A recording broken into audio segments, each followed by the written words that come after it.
Bonjour à tous, c'est Tolo et bienvenue sur ce podcast où on vient déconstruire les sujets de société et souvent l'idéologie dominante, non pas dans le but de troller ou de crier au complot, mais pour éveiller les futurs leaders conscients, disruptifs et impactants qui vont déconstruire le monde d'aujourd'hui et construire le monde de demain. Alors, on arrive ici au 22e épisode sur cette affaire. Donc, si tu viens d'arriver, je te conseille avant d'écouter ce podcast, d'écouter quelques podcasts avant parce qu'on va arriver sur des sujets un peu plus touchy qui vont potentiellement en irriter certains et qui vont peut-être m'accoler certaines étiquettes. Mais ici, encore une fois, on est là pour éveiller les consciences et on utilise cette affaire pour ouvrir les yeux, notamment en particulier déjà sur cette affaire et sur d'autres affaires. Donc clairement, pour des raisons de censure et d'éventuelles représailles, je vais prendre quelques précautions oratoires. Je ne vais faire que des suppositions, donc je vais parler évidemment en mon nom, je vais parler au conditionnel et surtout, je vais vous citer des personnes directement, donc ce n'est pas forcément toujours moi qui parle et ce n'est pas forcément mes propos. Donc mon but ici, c'est vraiment pas que la vidéo saute, comme d'ailleurs toutes mes vidéos, et c'est la raison pour laquelle je fais plusieurs vidéos. Je divise mon propos au cas où, dans le futur, ça saute, au moins vous aurez le reste des vidéos. Donc je ne peux pas faire tous les liens de manière explicite entre chaque vidéo, donc je vous invite à cogiter et à comprendre quels sont les liens entre chacune des vidéos. Mais ceci dit, je vais quand même vous faire quelques rappels. Parce que dès ma première vidéo, j'ai parlé de cette nouvelle lutte des classes, et non pas une lutte des classes entre les blancs et les noirs, ou entre les riches et les pauvres, ou entre les hommes et les femmes, mais entre les petites gens et les réseaux discrets, voire secrets. Et donc d'épisode en épisode, j'ai attaqué plusieurs angles différents, et dans mes derniers podcasts, j'ai été un peu plus technique au niveau judiciaire, tout simplement car c'était nécessaire de mettre en lumière certains faits qui ont été relayés par l'ex-avocat de Marvel et de pouvoir donner une interprétation pour qu'on puisse avancer dans cette enquête de manière concrète, de manière factuelle. Donc, il y avait vraiment besoin d'avoir des faits pour qu'on puisse mettre en lumière un peu ces irrégularités, ces injustices et pour qu'on ne parle pas sur du vent. Et donc, j'amène ces podcasts de manière pédagogique, brique après brique, et on arrive à des sujets de plus en plus complexe, et vous comprendrez que cette affaire est complexe, d'ailleurs comme toutes les affaires, et souvent on s'arrête uniquement à un angle d'attaque. Et donc à travers cette affaire, je vous montre comment on peut attaquer l'affaire de différentes façons, et comment finalement il y a des intérêts différents en fonction du niveau de lecture que l'on va regarder. Donc pour rappel, dans les vidéos de Marvel, il disait que quand il cherchait un avocat, il se prenait beaucoup de refus pour la simple et bonne raison que dans les documents, selon lui, il y avait des signes, notamment qui s'apparentaient à 3 petits points et qui faisaient que les gens n'étaient pas très chauds pour prendre cette affaire. Donc ça, c'est les faits et c'est dans les vidéos de Marvel lui-même. Dans mes premiers podcasts à moi, je vous ai dit qu'en tout cas, effectivement, il y a des signes de reconnaissance qui s'apparentent à 3 petits points dans les signatures de certains frères maçons pour se reconnaître. Et faut pas aller chercher très loin, vous tapez sur Google signature 3 points franc-maçonnerie et vous verrez de quoi je parle. Du coup, je vous laisse faire le lien si potentiellement ce dont parlait Marvel correspondrait de près ou de loin à l'éventuelle présence de réseaux discrets ou non. Il est possible de dire que le doute est permis. Étant donné que les réseaux discrets sont sur la table, en tout cas dans cette affaire, je pense que ça peut être nécessaire ici de faire un petit point sur notamment une partie des réseaux discrets, donc la franc-maçonnerie la plus connue, et qu'on puisse démystifier et qu'on puisse voir leur potentielle influence dans la société et potentiellement dans le monde de la justice, et peut-être éventuellement, est-ce qu'on pourrait faire un lien avec cette affaire Marvel Fitness.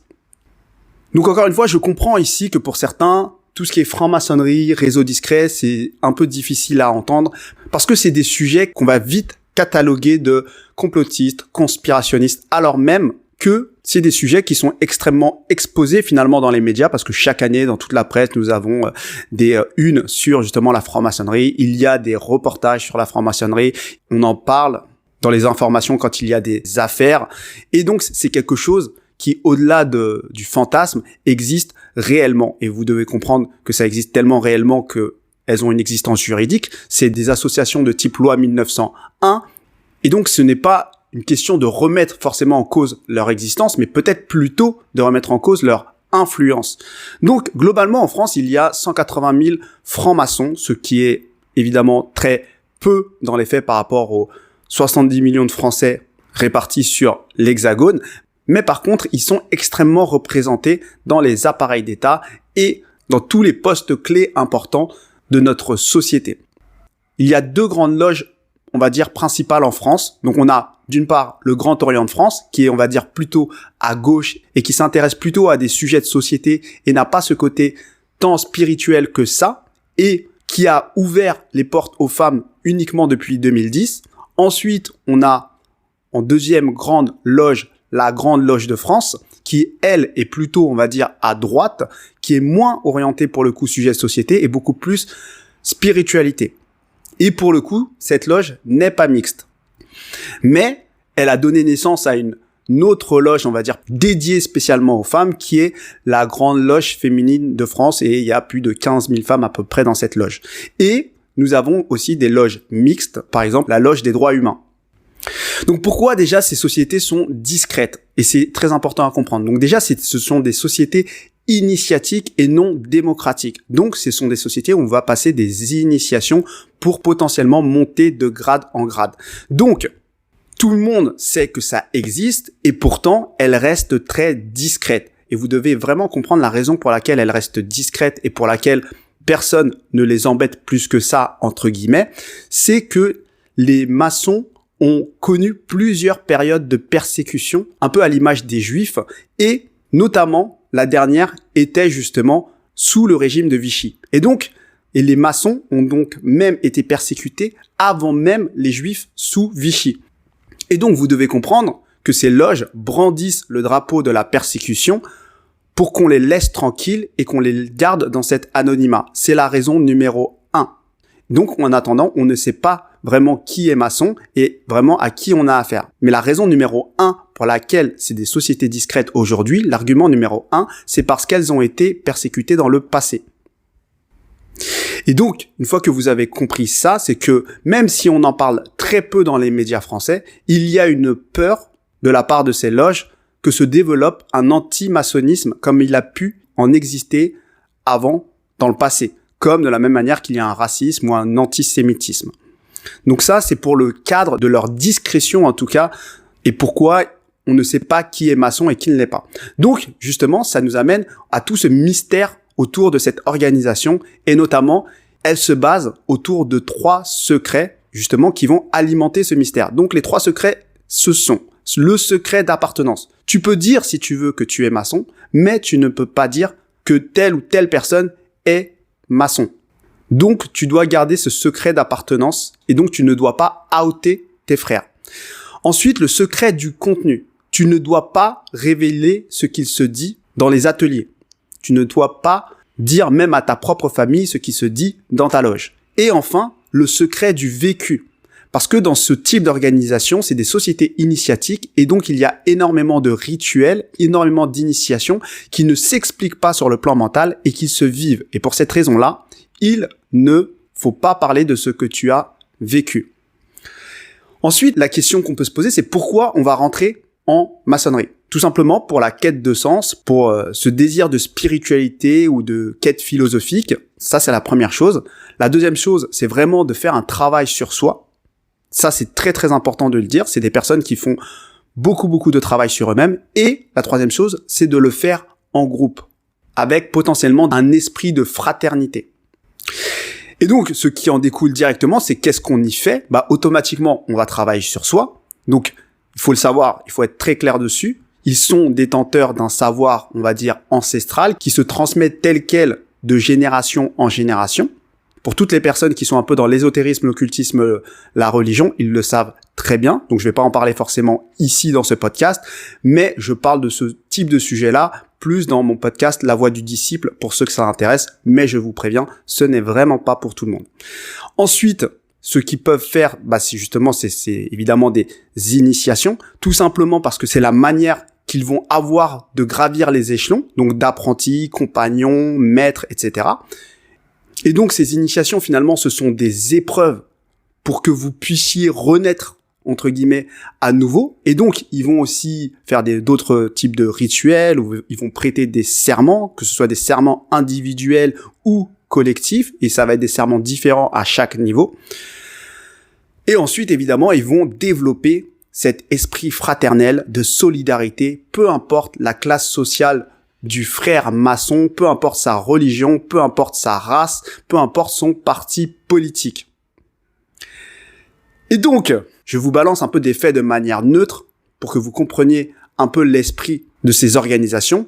Et donc, qui trouve-t-on dans ces organisations ? En fait, en réalité, on trouve tout le monde. Toutes les classes sociales, toutes les couleurs, potentiellement toutes les religions, excepté les loges vraiment laïques comme le Grand Orient de France peut-être. Mais tout le monde, entre guillemets, est au même niveau. Et donc, le seul critère, c'est d'être initiable. Ça, c'est le critère numéro 1. Tout le monde pourrait rentrer, mais tout le monde n'est pas initiable. Et tout le monde n'est pas initiable ni pour rentrer, ni pour monter dans l'organisation. Donc, il va falloir passer les initiations et être éligible pour les grades supérieurs. Et donc, vous devez comprendre qu'à chaque niveau, on vous en dévoile un petit peu plus sur cette fameuse connaissance ancestrale et sur le plan, finalement, que tu sers en arrière-fond. Donc, la plupart des maçons que vous pouvez rencontrer ou qui se out ou qui se outent pas font probablement partie de ce qu'on appelle les loges bleues. Et donc, c'est les niveaux les plus bas, donc les premiers niveaux. Donc, apprenti, compagnon, maître, c'est les 3 premiers niveaux. Et en réalité, il y a plusieurs degrés et on va jusqu'au 33e degré. Donc, la plupart des maçons n'ont pas accès vraiment à toute la connaissance et n'ont aucune idée de ce qu'ils servent réellement. Ils sont là, on va dire, dans un premier temps pour travailler sur eux et surtout obéir aux ordres de la franc-maçonnerie. Parce qu'il y a des serments qui sont passés et ça, c'est très important à comprendre pour la suite. Et donc, nous avons un peu de tout. Nous pouvons avoir des boulangers, nous avons des avocats, des juges, des ministres, des entrepreneurs, des professions libérales. Et toutes ces personnes-là ont prêté serment pour se soutenir, entre guillemets, entre eux. Donc, je vous fais cette présentation de manière très simple et très neutre pour que vous compreniez le contexte, parce que l'existence n'est plus à démontrer. Par contre, ont-elles une réelle influence ? Certains peuvent minimiser leur influence parce qu'elles vont dire qu'il y a des cercles de pouvoir beaucoup plus élevés, et Juan Branco, comme je vous le disais, ils minimisent leur influence, mais il faut savoir que c'est un réseau qui est représenté sur tous les niveaux de la société et qui sont finalement, malgré leur nombre très faible de 180 000 personnes, ils sont extrêmement présents à des points stratégiques et c'est très important parce qu'ils remontent finalement des informations de ce qui se passe en société. Donc, ils ont besoin de personnes presque du quotidien pour ça. Et donc, ils ont besoin du boulanger ou du pâtissier ou de toutes les professions qui peuvent vous paraître au premier abord pas forcément très élitistes et pourtant, ils peuvent être membres, mais on va souvent les retrouver dans les loges bleues, donc dans les grades les moins élevés, on va dire. Maintenant, pour ne pas trop mouiller, je vais vous citer un peu ce que disent des maçons, et donc des anciens grands maîtres, par exemple, de la Grande Loge de France, donc notamment Alain Noël Dubar, sur leur influence. Donc oui, lui, il confirme que la loi, par exemple, de séparation de l'Église et de l'État qu'il y a eu en 1905 a été élaborée par les 2 principales loges de l'époque, qui étaient donc le Grand Orient de France et la Grande Loge de France, pour supprimer l'influence de l'Église catholique sur la France. Et donc, ce qu'il explique, c'est que ça a été voté en assemblée par une majorité de députés qui étaient des maçons, mais en amont, ça a été préparé dans les loges, et pour le coup, en accord avec ces 2 principales loges, qui ont donc marché ensemble. Ensuite, d'autres maçons peuvent dire effectivement que les États généraux de 1789 finalement étaient initialement composés majoritairement de maçons, que ce soit dans les 3 classes qui étaient le clergé, la noblesse ou le tiers-état. Après, à chacun de se faire la conclusion si tout ça a été préparé en amont dans les loges. Ça, il ne le confirme pas, mais il le dit clairement, que la plupart des personnes des États généraux de 1789 étaient des maçons. Donc, certains reconnaissent aussi qu'il y a une corrélation directe entre les travaux de ce qui se fait en loge et les problèmes qui sont débattus dans les différentes assemblées. Et vous devez comprendre quelque chose d'important par rapport à cette influence, c'est que si la Première République s'est achevée, la Deuxième République s'est achevée, la Troisième République s'est achevée, ce gouvernement en succède un autre, etc., on a eu différents présidents. Par contre, nous avons une franc-maçonnerie intacte depuis 250 ans. Et donc, c'est quelque chose qui a vraiment perduré, avec tous ces rituels, avec tous les problématiques, on va dire, qu'ils discutent, et leur idéal, on va dire, de société. Donc, à partir de ces faits, je vous laisse juger de l'influence de la franc-maçonnerie dans la société. Maintenant, on va se rapprocher de plus en plus de notre petite affaire. Que se passe-t-il quand la maçonnerie infiltre, entre guillemets, le monde judiciaire? Et on peut se poser cette question parce que il y a des serments qui sont passés donc dans le cadre de l'initiation, on va dire, maçonnique, comme on l'a vu précédemment. Donc, c'est des serments individuels et collectifs. Mais, pour certains postes clés, et notamment dans la justice, il y a des serments relatifs aux différents métiers. Et donc, n'y aurait-il pas un conflit d'intérêts, notamment entre ces différents serments? Parce que le juge va faire serment de servir la République, donc tous les citoyens, et l'avocat, par exemple, va faire serment d'indépendance au regard du juge. Et donc, si ces deux postes-là ont fait serment dans le cadre de leur loge, il peut y avoir éventuellement des conflits de serment, entre guillemets. Et pour être très clair, tous ceux qui connaissent un peu l'énergétique, l'occultisme, la religion, il y a des serments qui sont plus forts que d'autres. Et notamment quand ils sont associés à une symbolique, un rituel, une initiation, ils vont prévaloir, pour être très clair, sur les petits serments que l'on va faire dans le cadre de notre métier. C'est énergétique. Et donc, une fois qu'on pose ceci, on peut se poser la question de l'outing des maçons. Mais encore une fois, c'est un sujet qui est tabou pour les raisons que j'ai expliquées précédemment. Donc, le principal argument avancé, c'est l'éventuelle persécution si les maçons se out, si on établit une liste de maçons. Et donc, une fois que j'ai posé tout ce cadre, je vous invite à cliquer sur la vidéo que je vais mettre en description parce que une personne s'élève contre ce qu'il peut se passer dans la justice, et donc je vais reprendre ces mots pour le coup, pour ceux qui ont la flemme un peu de cliquer, mais la vidéo dure 6 minutes et elle est très instructive. Donc cette dame est victime d'une injustice, puisqu'elle a été victime elle-même d'une escroquerie, et en analysant son dossier et en faisant interpréter certains signes qu'il y avait pour son dossier, elle découvre qu'il y a des moyens de communication entre frères maçons dans certains documents officiels, et notamment dans ce milieu de la justice. Donc, c'est elle qui donne certaines significations, donc ce n'est pas les miennes, donc je prends toutes mes précautions, et donc c'est très simple, elle va donner, entre autres, 3 types de signes que l'on peut retrouver dans les documents. Donc ça peut être très instructif si vous avez à lire des documents qui vous paraissent suspects ou qui jouent clairement contre vos intérêts, entre guillemets. Donc, quels sont ces signes? Si vous voulez les voir visuellement, n'hésitez pas à aller sur sa vidéo directement.